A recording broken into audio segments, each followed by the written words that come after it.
As we all know, Priyanka is the fashion features editor at Vogue India. Not a very big name, I was going to say. And she's a new mom. So guys, effort. She's left a 6-week-old baby, Priyanka. 2 months, just 2 months. 2-month-old baby. Gauri is the founder of Twain Communication. And it's taken very little time to chase her, not because she's not this big title, because she's extremely, extremely prompt, right? With her replies. You need very little chasing, and I think that's part of the reason why Twain is such a big name in the business. Thank you so much for Thank you having so us. much Excited for to be doing here. this. And Pooja runs this massive mafia of influencer marketing, right, guys? So everybody who's an influencer or needs to get their brands the best influencer, she is your go-to person, literally.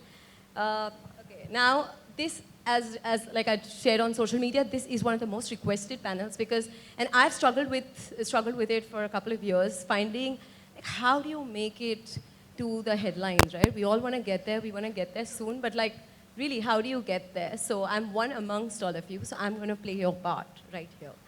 What we're also going to attempt to do is make this conversation extremely actionable because I believe that if it's not actionable, we'll just procrastinate over it a little longer. So ladies, I'm going to like really get the answers out of you. Guys, big round of applause for these 3 incredible women who are running, I don't know how many multi-billion-dollar businesses. So over to you. Okay, Priyanka, first up for you. What's the ideal pitch, or what's the best pitch you've ever heard, and you said, I have to do this story? Forgive me, but I have mum brain, so I have put down a few notes. When you posed that question to me, I couldn't really remember an exact pitch, but I think the best stories really have come out of conversations with the brands, with designers, with publicists, which really go back into the story you're telling and communicating. If it's a compelling story to you, it's going to be compelling to me as a reporter. And I actually started my career in PR. So in a way, I've seen sort of both sides of the coin. I've been a publicist and now I'm on the other side of the fence. And I think what's really interesting is often the very basics are overlooked. It might sound a bit pedantic, it might sound really simple, but just very, very simple things. I've been at Vogue since the launch team, so nearly 13 years now. And I still get pitches for everything but fashion. So I'll still get beauty and I'll still get art and I'll get really random. So I think that's number one, like find out, am I your target editor? I think number 2 is really do your research into what kind of stories are interesting to me. What kind of stories have I been writing about? For example, I did this big feature on global Indian women who are doing incredible work. And after that, I got so many bios and profiles of other women that I think a part 2 of that story is really feasible. So really know for all your journalists, really what makes them tick, what's exciting to them. Number 3, sit with your clients, or if you're a brand yourself and you're handling your PR, create a compelling storyline.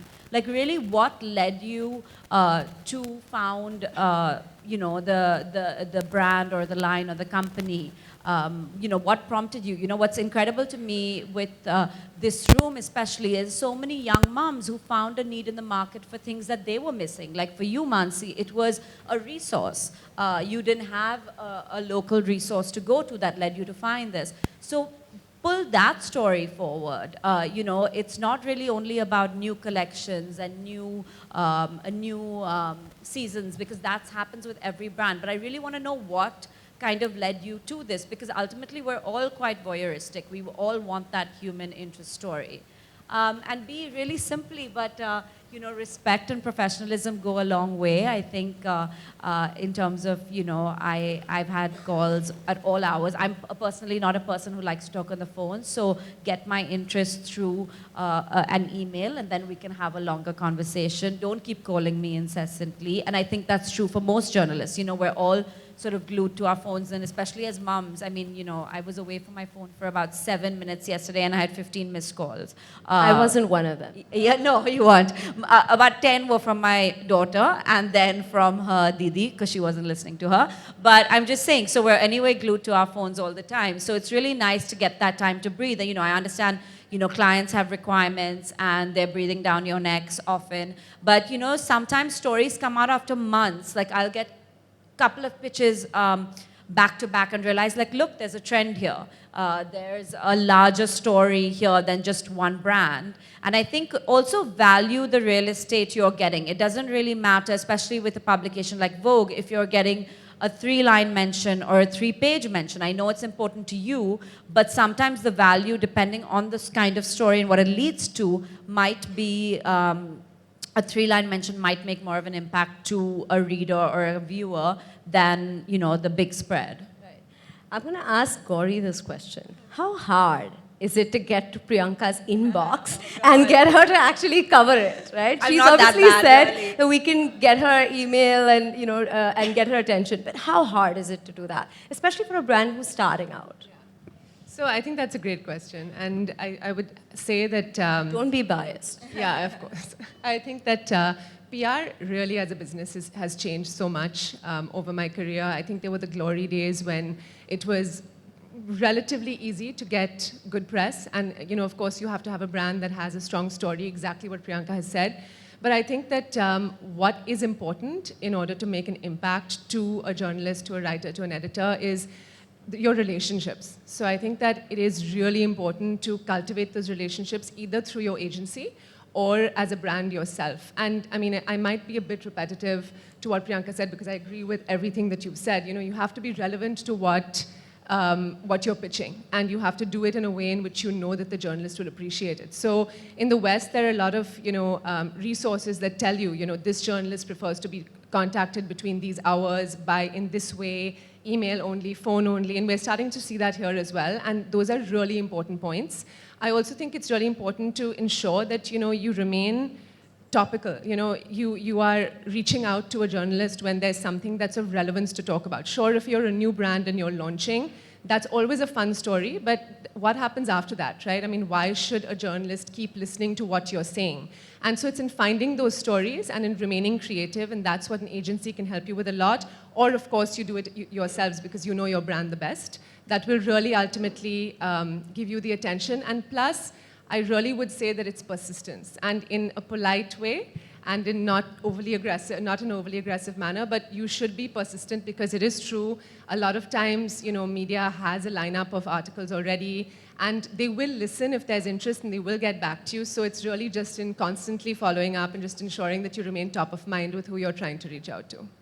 Okay, and Pooja, to you, because I feel that the lines between getting into the magazines, the webzines, getting onto Instagram, everything's just kind of blurring, right? So how does influencer marketing also become part of press? Because everybody wants them and everybody is chasing them. So do you get that? So maybe Gauri, you can take that how do you get that organically? And Pooja, how do brands really, especially the larger ones, and what should influencers expect when they're working with brands as well?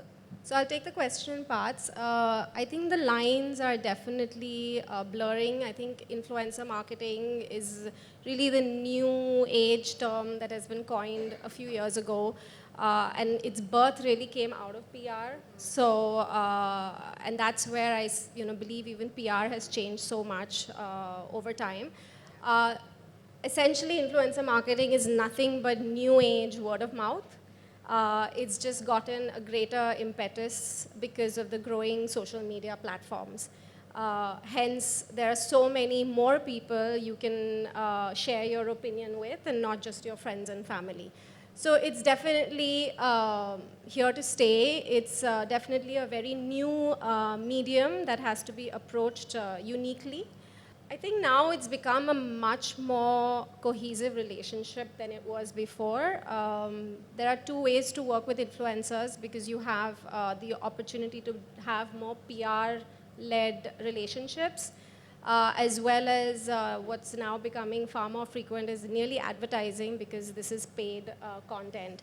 And that's where it becomes a little, I would say, interesting when it comes to managing influencers, especially if you're a brand, because you're really doing both PR and advertising sometimes with the same person. I think there's a lot of sensitivity there because you're not working just with a publication or a brand on the other side, it's a person. And funnily enough, this person could really be one of us, it's you or me. So from a brand's perspective, you can't expect too much from an individual, from a person. She's really, or he is just, another, person. So don't expect like some great creative thought or fantastic eye to detail or amazing production value. That's not going to happen. So they're essentially looking at reach. They're not looking at the content or, or the engagement that goes into creating content. Yeah.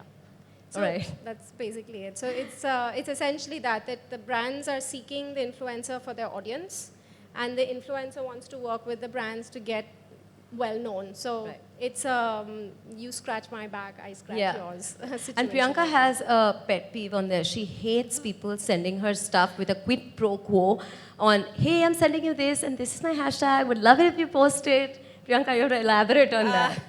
So, it's interesting because after I had my daughter a few years ago, I suddenly had these amazing brands, especially pertaining to her and children's stuff, sending me things to try out.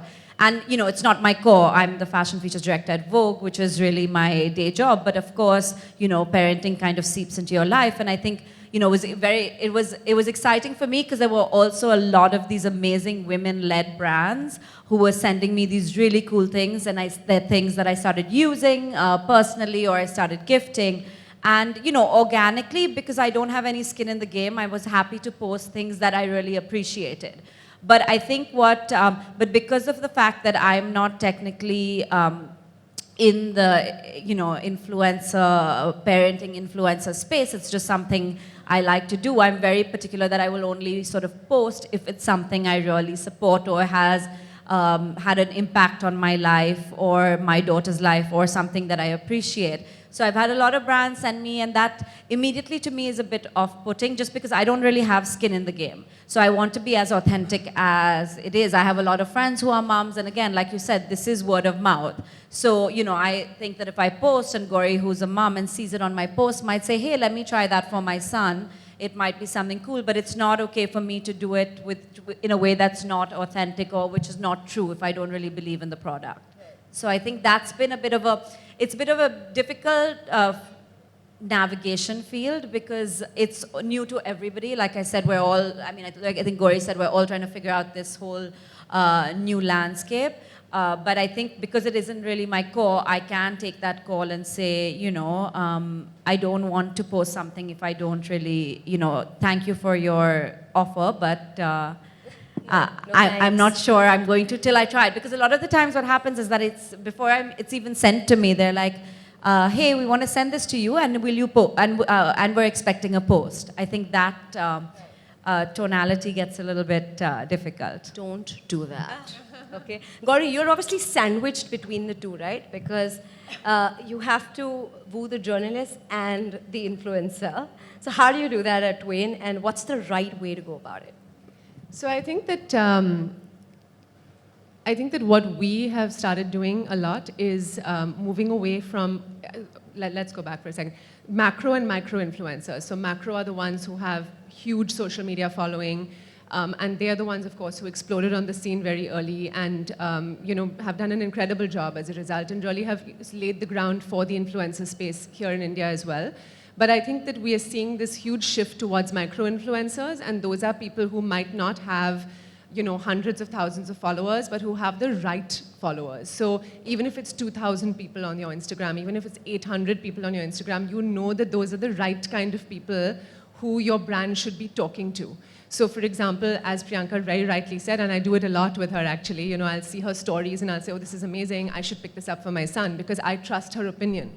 And I think that that's what we're trying to tell our brands to do now, which is to start communicating with people who could ultimately be their consumers. because that really is the important part, right? You want sales. You want to have people who are going to see your product and want to buy it. And while PR doesn't necessarily mean sales, in a lot of ways, it's the last step before your sale. It's trying to open up to a potential consumer a brand that could become something that they become loyal to. So I think that that's how we try and balance it. And we found that because we know media so well now, we know that the brands that we're therefore working with who have these micro-influencers who are backing them would also be brands that media that we're talking to would ultimately want to cover because they have very interesting stories and very quality products that they're trying to sell.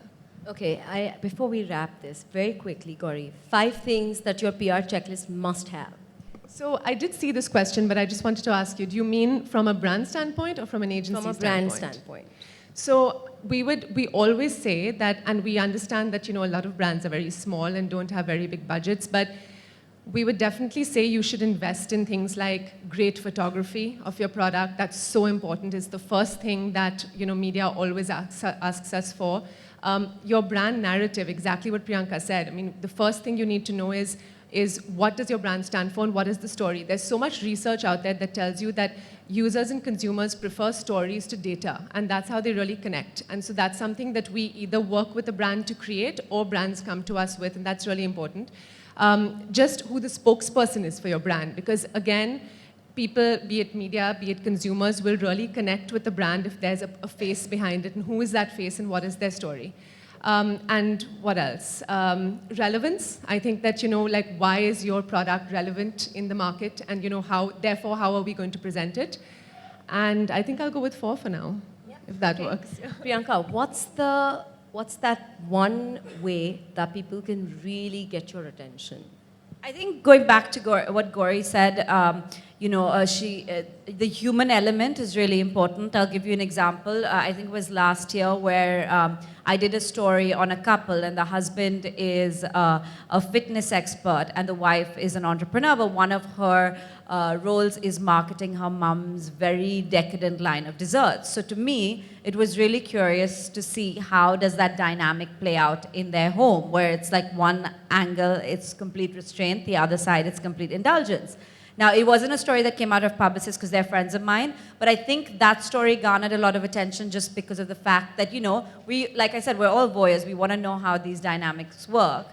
Similarly, again, your backstory, right now, especially in fashion, it's all about slow living, conscious clothing, conscious consumption, organic. Those are becoming sort of buzzwords. But if you are coming to me as a founder of a brand which is based on this ethos, I'm guessing that you live the rest of your life that way. So I want to know that. I want to know what, how can I tell the reader, what is the takeaway the reader or myself can have on, adopting some of those practices in our own life. I'm going to cut you here, but sorry, but tell me, what was the subject line of that email that got your attention? Just curious, we can try it, right, guys? Which one? Sorry? Whichever one that you published, which was actually written and somebody inboxed you, but you actually published that story. Yeah, honestly, I really am, I'm in the middle of maternity leave right now, so I've kind of forgotten what it's like to work, but so I will have to think of that and get back to you. But I think just the whole idea that I really want to know what's going behind it. I don't want it to just be buzzwords. So I think that's really important, right? Like what prompted you, if you, chances are if you have an organic brand, you try to at least eat organic. Where do you buy your stuff? Do you go to the farmer's market? Do you have any tips for me on how to do that, which will then translate to the reader? And I think, one of the biggest things right now is, like we all said, it's a whole new media landscape. So which are the stories that work better for the magazine or the website or Instagram? They're all three, they're very different minefields at the moment. So what really works in that? So we try to really think of it from that point of view. And I think each story, what's interesting is that each story can have a really different spin on it. It just depends on how it's presented to us. Right, and Pooja, the last one, every brand who is looking at influencer marketing, what are the metrics and how do I evaluate those?